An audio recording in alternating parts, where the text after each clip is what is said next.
Okay, and here's the area that I was talking about before that I might want to think about changing.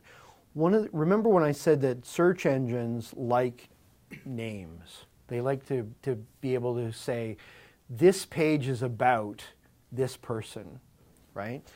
Well, I've missed an opportunity for the search engine to find me in my summary section by using a personal pronoun.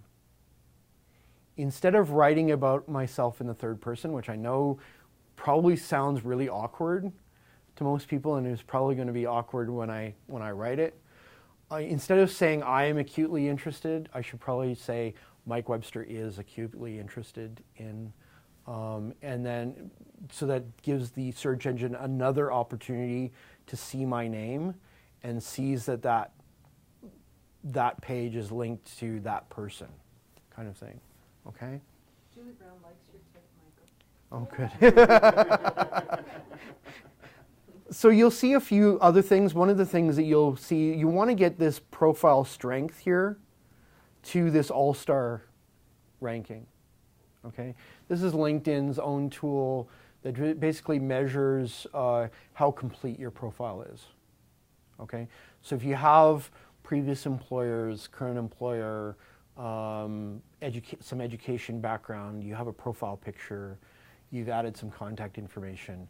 It's not much to get that up to the all-star ranking, but you want to be up in that area.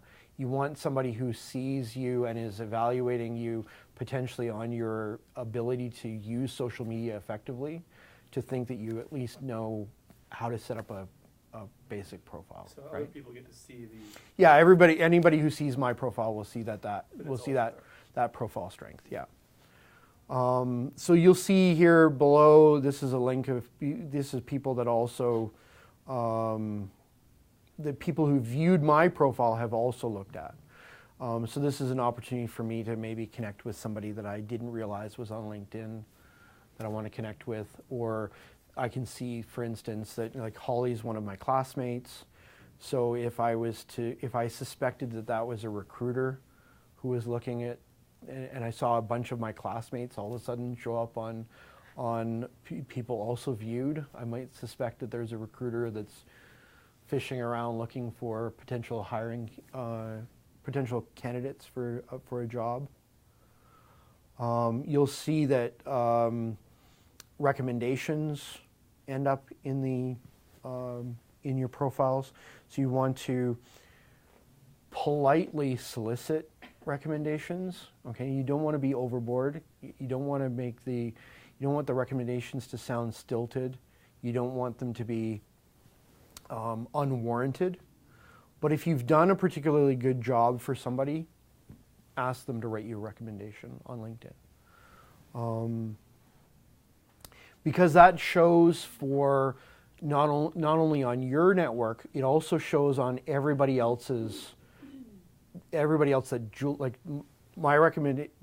Julie's recommendation for me here will show on all of Julie's to all of Julie's contacts as well.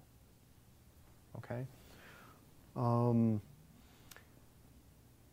make sure you fill in as much information as you can. Down in this area, this is the skills and endorsements area. You can identify your own set of skills. So in particular, things that you want to be noted for.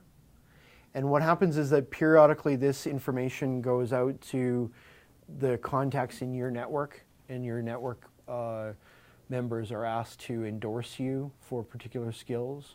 Some of this has some weight and some of it is completely ignored. Okay, the stuff that is overwhelmingly the most popular on your profile is probably going to be considered as valid by anybody who visits your profile. So all of this stuff at the top is probably going to be viewed as valid for me.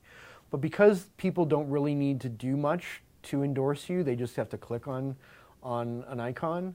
Some recruiters don't give this area much weight. So put your biggest skill sets into that thing, and then don't worry too much about it. Don't spend a whole lot of time. It's much more valuable for you to encourage people to give you recommendations than it is to worry about whether they're endorsing you or not. Okay, and again, this is all, just make sure you got all of your stuff. Now, everybody's connections show in their profile.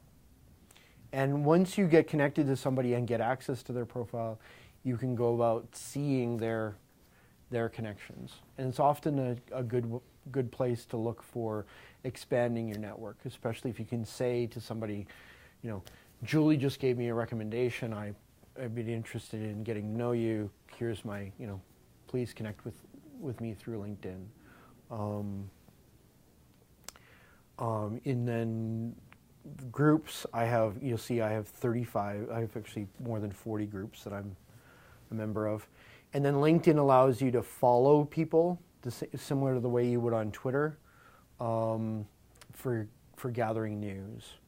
And this is my way of staying connected to what's the latest and greatest in some of the interest areas I have, mostly so that I can retweet it on Twitter to build my Twitter following. I did.